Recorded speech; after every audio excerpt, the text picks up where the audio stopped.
മലപ്പുറത്തെ മഅദിൻ അക്കാഡമിയിലാണ്. ഇവിടെ അടിപൊളി ഒരു എക്സ്പോ നടക്കുന്നുണ്ട്.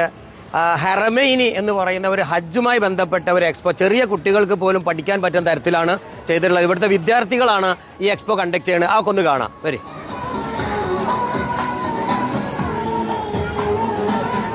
വിദേശത്തൊക്കെ ഒരുപാട് എക്സ്പോ പോയി കണ്ടിട്ടുണ്ടെങ്കിലും വളരെ വ്യത്യസ്തമായ കുട്ടികളുടെ വിദ്യാർത്ഥികളുടെ കരവിരുതാണ് ഇവിടെ ഹൈലൈറ്റ് ചെയ്യുന്നത്. ഏതൊരു സാധാരണക്കാർക്കും വളരെ പെട്ടെന്ന് ഹജ്ജിനെ കുറിച്ച് പഠിക്കാൻ പറ്റുന്ന, കണ്ടു മനസ്സിലാക്കാൻ പറ്റുന്ന രീതിക്കാണ് ഇതിന്റെ ഡെമോൺസ്ട്രേഷൻ. ഇവിടെ നിന്നാണ് നമ്മൾ ഹജ്ജിന് ആദ്യം കിടക്കുന്ന ബാബാണ്. പണ്ട് കാലത്ത് കാണാൻ പോണത് 967 മുൻപേ ഉള്ള കഅബാലയവും അതിലേക്കുള്ള വഴികളും ഒക്കെയാണ്. അതിലേറെ നമുക്ക് എളുപ്പത്തിൽ പറയാനാണെങ്കിൽ സൗദി ഗവൺമെന്റിന്റെ വികസനത്തിന് മുമ്പേ ഉണ്ടായിരുന്ന വികസനത്തിന് മുന്നേ ഖുറൈശികളുടെ കാലത്തുണ്ടാക്കിയ കഅബാലയാണ്. ഖുറൈശികളുടെ കാലത്താണ് കഅബാലയത്തിന് മേൽക്കൂര വരുന്നത്. ഖുറൈശികളുടെ കാലത്തുണ്ടാക്കിയ കഅബാലയത്തിന് 18 അടിയാണ് ഉയരം.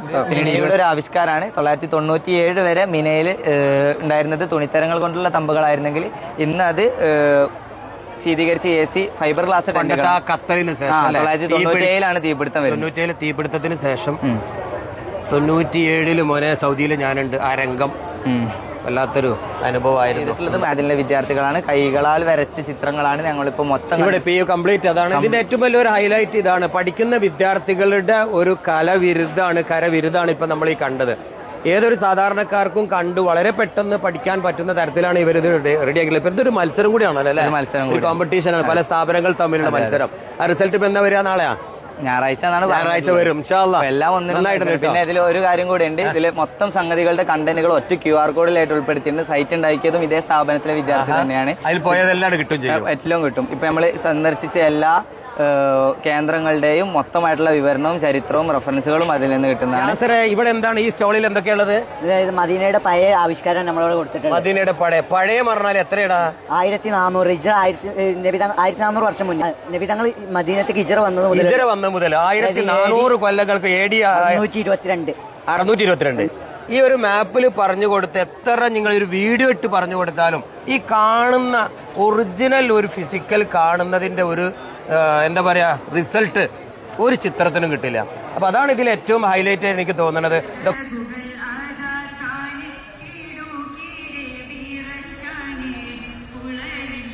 اهلا وسهلا مرحبا بكم حياكم الله وبياكم. هذا هو مقام الاطفال المخصص للاطفال وطلاب وهذا اولا هناك خطوه. 6-7 കൊല്ലം സൗദി അറേബ്യയിൽ പോയിട്ട് ചെറിയ തട്ടുമുട്ടു അറബിയായിട്ട് വന്നതാണ്. സകലമാനം പോയി മോനെ. മലയാളത്തിലെ എന്റെ പ്രേക്ഷകർക്കൊന്ന് വിശദീകരിച്ച് കൊടുക്കും. മലയാളി കുട്ടിയല്ലേ? അതാണ്. എന്താ അവന്റെ ഫ്ലുവൻസി ശ്രദ്ധിച്ചങ്ങള്? ഭയങ്കര ഇഷ്ടമായി എനിക്ക് കേട്ടോ. നല്ല ക്ലാസിക്കൽ അറബി.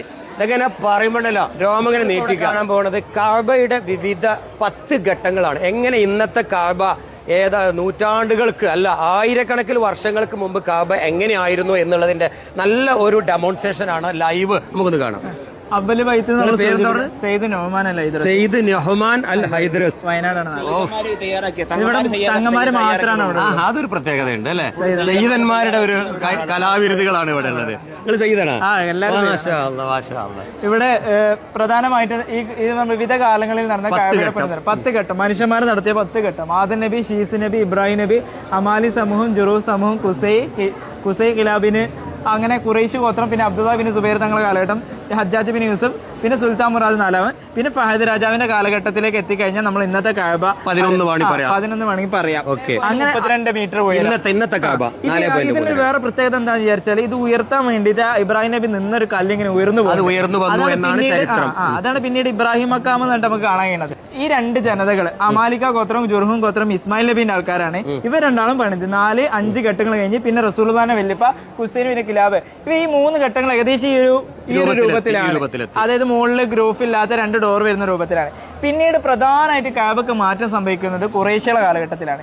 ഈ ഖുറൈശികളുടെ കാലഘട്ടത്തിൽ അവർക്കൊരു ഹലാലായ മാർഗം നമ്മൾ ഇവിടെ വെച്ച് പണി നിൽക്കുന്നുണ്ട്. പിന്നെ ഇവർക്ക് ഇത് പൂർത്തീകരിക്കാൻ സാധിക്കുന്നില്ല. അപ്പൊ ഈ ഒരു ആർച്ച് ഭാഗം തറയായിട്ട് മാറി. പിന്നെ അത് ഏകദേശം 605 പിന്നെ അബ്ദുല്ലാഹ് ബിൻ സുബൈർ റളിയല്ലാഹുവിന്റെ കാലഘട്ടത്തിൽ കുറച്ച് വിശാലായിട്ട് കഅബ കിട്ടുന്നുണ്ട്. അതിനുശേഷം ഹജ്ജാജ് ബിൻ യൂസഫിന്റെ കാലത്ത് കുറേശികൾ അതേ മോഡലാണ് ഇവിടെ സ്വീകരിച്ചിട്ടുള്ളത്. അതിന് പിന്നെ കല്ലുകൾക്ക് കുറച്ച് കൂവത്ത് കുറവാണ്. അപ്പൊ ഇത് പെട്ടെന്ന് പൊട്ടിപ്പോകാൻ ചാൻസ് ഉണ്ട്. അപ്പാണ് സുൽത്താൻ മുറാദ് നാലാമൻ എന്ന് പറയുന്നത് C 1630 നല്ല കടുകട്ടിയുള്ള കല്ലുകൊണ്ട് കാബ് നിർമ്മിക്കും, കുറച്ച് ഹൈറ്റ് കൂട്ടൊക്കെ ചെയ്തു. അല്ല, ഓരോ സമയം പൊളിച്ചിട്ടുണ്ടോ? ഇതൊക്കെ പൊളിച്ച് നിർമ്മിച്ചതാണ്. പൊളിച്ച് നിർമ്മിച്ച ഇവിടെ നിന്ന് പൊളിച്ച് നിർമ്മിക്കുന്നത് വല്ലാണ്ട് പൊളിച്ച് നിർമ്മിച്ചിട്ട് അതേ രൂപ ആയതുകൊണ്ടാണ് നമ്മൾ ചിത്രീകരിക്കാത്തത്. ഇതൊക്കെ പൊളിച്ച് നിർമ്മിച്ചതാണ് ആ കല്ലുകള്. ഇത് 10 ഘട്ടം ഇപ്പൊ ഇവിടെ നമ്മൾ കഴിഞ്ഞു. ഇനി 11ാമത്തെ ഘട്ടം ഫഹദ് രാജാവ്. ഏകദേശം 1992 ഫഹദ് രാജാവ് ഈ കാണുന്ന നമ്മളെ നിലവിൽ കാണുന്ന കാബയുടെ രൂപത്തിലേക്ക് കില്ലകൾ മുഴുവനായി വരുന്നു. സ്വർണത്തിന്റെ എഴുത്തുകളൊക്കെ കില്ലകളിൽ വരുന്ന രൂപത്തിലേക്ക് മാറ്റിയത്.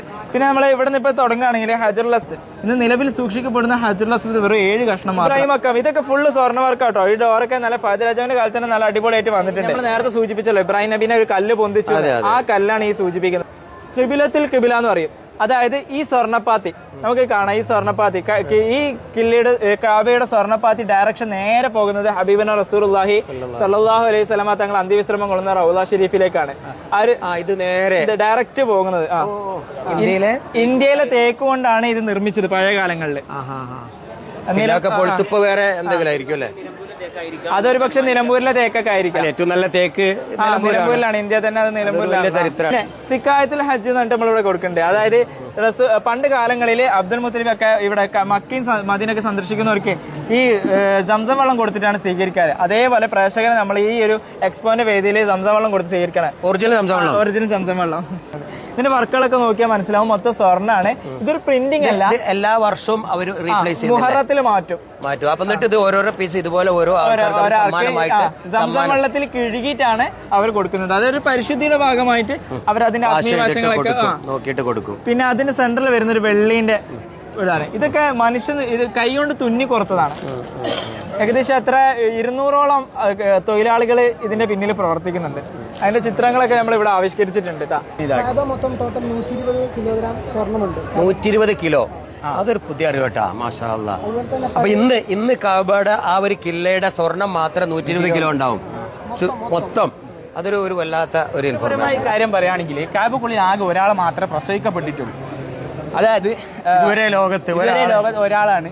അതായത് ഖദീജ റളിയല്ലാഹു അൻഹയുടെ സഹോദരപുത്രനായ ഹക്കീം ബിൻ ഹിസാം എന്ന വ്യക്തിയെയാണ് പ്രസവിക്കപ്പെട്ടത്. ന്യൂ ആയിട്ടുള്ള പുതിയ ഫോട്ടോസ് യൂസൊക്കെ നമ്മൾ അവിടുത്തെ സൗദി ഗവൺമെന്റ് അണ്ടറിലുള്ള വെബ്സൈറ്റിൽ നിന്നാണ് എടുത്തിരിക്കുന്നത്. അല്ലാത്ത ചരിത്രം കാര്യങ്ങളൊക്കെ ഈ കാണുന്ന ഓരോ കിതാബ് ഗ്രന്ഥങ്ങളിൽ നിന്ന് റെഫർ ചെയ്ത് എടുത്തിരിക്കുന്നതാണ്. ഈ പറഞ്ഞതും ഈ ചെയ്തതൊക്കെ അതിന്റെ തെളിവ് അടിസ്ഥാനത്തിൽ ഒക്കെ ചെയ്തിരിക്കുന്ന. ഏതായാലും കഅബയെ കുറിച്ച് ഇത്ര നന്നായി വിശദീകരിക്കാൻ, 10 ഘട്ടങ്ങളായി വിശദീകരിക്കാൻ, ഒരു വിഷ്വലൈസ് ചെയ്തിട്ടുള്ള അല്ല പറയുമ്പോൾ ഒരു ഫിസിക്കലായി ഒരു കഅബയെ തൊട്ട് കാണുന്ന ഫീലിംഗ് ഉണ്ടാക്കുന്ന ഒരു എക്സിബിഷൻ ഒരുപാട് ആളുകൾക്ക് ഗുണം ചെയ്യും. പഠനാർഹമായ ഒരു പ്രോഗ്രാം വളരെ നന്നായി വിശദീകരിച്ചു. സയ്യിദന്മാർ തന്നെ അത് വിശദീകരിച്ചപ്പോൾ അതിലേറെ സന്തോഷമാണ് കൊടുത്തിട്ടുണ്ട്. അതുകൊണ്ട് തന്നെ വിദ്യാർത്ഥികൾ ഒരുപാട് തിങ്ങി നിറഞ്ഞിരിക്കുന്നത് ചെയ്യാൻ വേണ്ടിയിട്ട്. കാരണം നമ്മൾ 10 ക്വസ്റ്റ്യൻ അവർ അറ്റൻഡ് ചെയ്യുകയും അവർക്കൊരു പ്രോത്സാഹനം എന്ന നിലയ്ക്ക് നമ്മൾ എന്ത് ചെറിയ സമ്മാനങ്ങൾ കൊടുക്കും. ഇവിടെ വരുന്നവർക്കൊക്കെ ഗസ്റ്റ്. അത് സൂപ്പർ. ഈ ഒരു സിറ്റുവേഷനാണ് നമ്മളിവിടെ ഈ സ്റ്റാൾ നമ്മൾ കേന്ദ്രീകരിച്ചത്. 927 കപ്പലിൽ ഹജ്ജിന് പോയിട്ട് 20 ഉറുപ്പ്യക്ക് 20 രൂപയ്ക്ക് കപ്പലിൽ ഹജ്ജിന് പോയ കഥകളൊക്കെ ഇവിടെ ചിത്രീകരിച്ചിട്ടുണ്ട്. വളരെ രസകരമായ ഒരു കാഴ്ച. കണ്ടൻ സെഞ്ചുറിയിലെ ഏറ്റവും പഴയ പാസ്പോർട്ടാണ് ഇന്ത്യയിലെ ഒഫീഷ്യൽ ഹജ്ജിന്റെ passport, പിലിഗ്രിംസ് passport, government of India. ഇത് പഴയ കാലത്തെ ഹാജിമാര് ഹജ്ജ് പോകുമ്പോൾ അവർ കൊണ്ടുവരുന്ന പെട്ടി ഇതുപോലെ ഇരുമ്പ് പെട്ടിയായിരുന്നു. കപ്പലുകൾ അന്ന് ഈ ഹജ്ജിന് കപ്പലിന്റെ പേരുകളാണത്. അപ്പൊ നമ്മൾ 1927 മുതൽ ഉള്ള അല്ലെങ്കിൽ അതിന്റെ മുൻപേ ഉള്ള മക്കയെയും മദീനയെയും കഅബയെയും ഹജ്ജിന് പോകുന്നതുമായ ഒരുപാട് വിഷ്വൽ നമ്മൾ കണ്ടു, അല്ലെങ്കിൽ അതിന്റെ ഫിസിക്കലായ കാര്യങ്ങൾ നമ്മൾ കണ്ടു. ഇനി നമ്മൾ കാണാൻ പോണത് ബാബ് ജിബ്രീലിലൂടെ കയറുന്നത് ഇന്നത്തെ 2025 സൗദി അറേബ്യയിലെ മക്കയും മദീനയും അല്ലെ. പേരെന്താ? മുഹമ്മദ് ബഷീർ. കയറി വരുമ്പോൾ തന്നെ കാണുന്നത് ഇന്നത്തെ കഅബാലയത്തിന്റെ അല്ലെങ്കിൽ ഇന്നത്തെ മക്കയുടെ ആ ഫസ്റ്റ് ഭാഗം തന്നെയാണ് അല്ലേ. അവിടുത്തെ കൂട്ട ബിൽഡിങ്ങുകളും കാണാം. പറയൂ.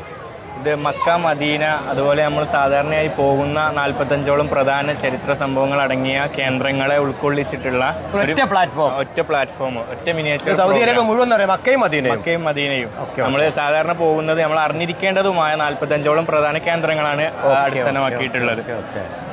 ഇതിപ്പോ 2025 ഈ അടുത്ത കാലത്ത് പൂർത്തിയാക്കിയതും 2030 ഒരു planning കൂടി. 30ലേക്കുള്ള ഒരു ചെറിയ സ്റ്റെപ്പും കൂടി ഇതുമുണ്ട്. Very good. Haramain expo.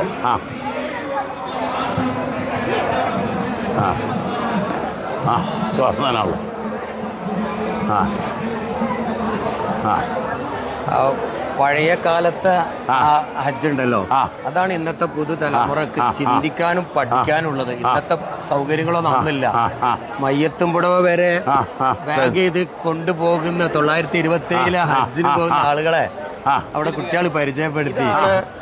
ജന്മനാല് ഉൾക്കണ്ണുള്ള 2 ആളുകളെ സ്വീകരിച്ച് 2 പേരും നല്ല പ്രൊഫഷണൽ ടീച്ചറും PhD ഹോൾഡറുമായി മാറിയ ഇവരെ സ്വീകരിച്ച ഈ 2 ഭർത്താക്കന്മാരെയാണ് നമ്മൾ അഭിനന്ദിക്കേണ്ടത്. നമ്മളെപ്പോലുള്ള സാധാരണ 2 പ്രൊഫഷണലുകൾ എന്താ ചെയ്യുന്നത്? ദുബായിൽ വർക്ക് ചെയ്യണം. നിങ്ങളോ? പപ്പട കമ്പനിയിൽ ജോലി ചെയ്യണം. എന്താ ബിസിനസ്സാ?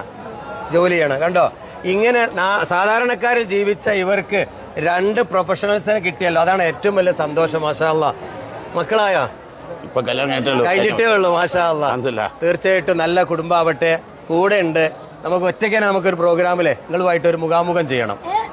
ഒരു മുഖാമുഖം. പ്രവാചകർ തിരുമേനി സല്ലല്ലാഹു അലൈഹി വസല്ലം തങ്ങൾ 1400 വർഷങ്ങൾക്ക് പഠിപ്പിച്ചായി കാണാം. സൈതി സമാൻ യക്റുൽ ഹുജ്ജാജു ഫീഹി ബിലാ സബബിൻ യുഹവ്വനു അലൈഹിമുസ് സഫർ വയബ്സതു അലൈഹിമുർ റിസ്ഖ് ഫയർജിഉന ഇലാ ഔതാനിഹിം മഹ്റൂമിന മസ്ലൂബിൻ. 2025, 30, 40 കാലങ്ങളെക്കുറിച്ച് 1400 വർഷങ്ങൾക്ക് മുമ്പ് സമൂഹത്തിന് ഉത്ബോധം നൽകുകയാണ്. കണ്ടമാനം ഹാജിമാരായിരിക്കും. യാത്ര വളരെ എളുപ്പമായിരിക്കും. സ്വാദിഷ്ടമായ ഭക്ഷണമായിരിക്കും. പക്ഷേ ഹജ്ജിൽ പ്രതിഫലം ഒന്നും ലഭിച്ചുകൊള്ളണമെന്നില്ല. എന്നാൽ ഈ ഹദീസൊക്കെ 10-30 വർഷങ്ങൾക്ക് മുമ്പ് ഈ മഹൽ വചനം എങ്ങനെ പറയണമെന്നറിയില്ല. ഇവിടുന്ന് കരിപ്പൂർ എയർപോർട്ടോ നെടുമ്പാശ്ശേരി എയർപോർട്ടോ ഒന്നുമില്ല. ബോംബെയിലേക്ക് കൊങ്കൺ റെയിൽവേ വരുന്നതിന് മുമ്പ് 3 ദിവസം ബോംബെയിലേക്ക് ട്രെയിനിൽ, പിന്നെ ദിവസങ്ങളോളം ആഴ്ചകളോളം മുസാഫർ ഖാനയിൽ, പിന്നെ 10-15 ദിവസം അക്ബർ നൂർജഹാൻ മറ്റ് കപ്പലുകളിൽ.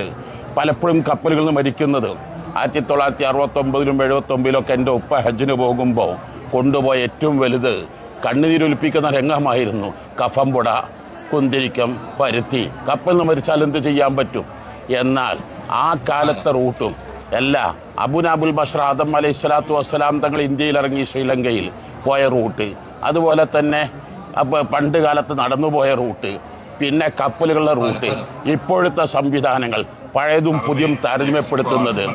കഅബ 10 രൂപത്തിൽ പടുത്തുയർത്തിയപ്പോൾ 10 നിർമ്മാണങ്ങൾ മലായിക്കത്തിൻ്റെ കാലത്തുള്ളത്. അബുനാബുൽ ബഷർ ആദം അലൈഹി സ്വലാത്തു വസ്സലാം തങ്ങൾ കഅബ പടുത്തുയർത്തിയ രംഗം, ഇബ്രാഹിം നബിൻ്റെ കാലത്തുള്ളത്, അമാലിക്കത്തിൻ്റെ കാലത്തുള്ളത്, അങ്ങനെ സുബൈറുൽ അവ്വാം റളിയല്ലാഹു അൻഹു പോലുള്ള അങ്ങനെ ഓരോ കാര്യങ്ങളും പ്രത്യേകിച്ച് ഇന്നെല്ലാം മോഡലൈസേഷൻ ചെയ്യപ്പെട്ടപ്പോൾ, പരിഷ്കരിച്ചപ്പോൾ തനി രൂപം മനസ്സിലാക്കാൻ, പുതിയതിൻ്റെ സൗകര്യങ്ങളും മനസ്സിലാക്കാൻ, മറന്നുപോയ പലതും ഓർമ്മപ്പെടുത്താൻ ഞാൻ ആദ്യമായി ഹജ്ജിന് പോകുന്ന സമയത്ത് കിതാബുകൾ ദീവുത്തുവിൽ നിന്ന് കുളിക്കണം, ബാബു ബനു ഷൈബയിലൂടെ കടക്കണം. ബനു ഷൈബ കണ്ടെത്താൻ വേണ്ടി രാവിലെ തൊട്ട് വൈകുന്നേരം വരെയും ഹറമിൻ്റെ നാനാദിക്കുകളും കറങ്ങി. പക്ഷേ ചിലർ പറയും ബാബു ബനു ഷൈബ എവിടെയാണ്, ചിലർ പറയും അവിടെയാണ്. നാനാ ഭാഗത്തും കറങ്ങുകയായിരുന്നു. പക്ഷേ അതിന് കറക്റ്റ് ആൻസർ കിട്ടിയില്ല. ആദ്യം അവിടെ എക്സിബിഷനിൽ വന്നപ്പോൾ 1967 ഏപ്രിൽ 22 വരെയും ബനു ഷൈബ ഉണ്ടായിരുന്നു, ബാബു ബനു ഷൈബ. അത് അന്നാണ് ഹറം വികസനത്തിന് വേണ്ടി പൊളിച്ചത്. അങ്ങനെ പല പല വിവരങ്ങളും നമുക്കിത് മനസ്സിലാക്കാൻ കഴിയുന്നുള്ളൂ. അതെല്ലാം ഇതിൽ പഠിച്ച കുട്ടികളാണ് ഇതെല്ലാം രൂപകൽപ്പനയും പ്ലാനിങ്ങും എല്ലാം ചെയ്തത്. ഇതിൽ 1 രൂപ പോലും വാടകയ്ക്കോ അല്ലെങ്കിൽ മറ്റാരും ഇല്ല എന്നും കൂടി വളരെ ശ്രദ്ധേയമാണ്. 2025 എടുത്തു പറയേണ്ട ഒരു ചരിത്ര സംഭവമാണ് ആ കാണുന്നത്. കണ്ണു കാണാത്ത സ്വഹാബിയുടെ പണ്ട് ചരിത്രത്തിൽ ആ വീട് ആരും ഒരു കാര്യത്തും അവിടെ കണ്ടിട്ടില്ല, പറഞ്ഞു കേട്ടിട്ടില്ല. 6 മാസം മുന്നെയാണ് ചരിത്രകാരന്മാർ 12 മീറ്റർ റോഡിന്റെ താഴെ ജർമ്മൻ റിസർച്ചുകാർ അത് കണ്ടെത്തിയത്. ഇപ്പൊ അത് റീക്രിയേറ്റ് ചെയ്തിട്ടുണ്ട്. അത് ഈ എക്സിബിഷനിൽ വളരെ വ്യക്തമായി കുട്ടികൾ പ്രദർശിപ്പിക്കുകയാണ്.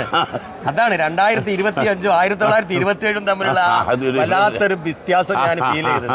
മാഷാ അല്ലാ, ഉഷാറായി. അത് സഹസ്രാബ്ദങ്ങൾക്ക് മുമ്പുള്ള ആദം നബി അലൈഹി സ്വലാത്തു വസ്സലാങ്ങളുടെ ആ റൂട്ട് തൊട്ടിട്ട് ഇന്നത്തെ 2025 വരെയുള്ള എല്ലാ വലിയ ഇതും നമുക്ക് നേരിട്ട് അനുഭവിച്ചറിയാൻ കഴിയും. ഒറ്റ കൊടക്കീഴിൽ കൊണ്ടുവന്നു. വളരെ ഏറ്റവും വലിയ സന്തോഷം.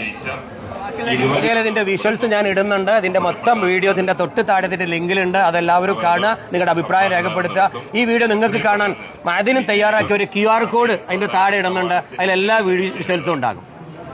ഇൻഷാ അല്ലാഹ്. വളരെ സന്തോഷം.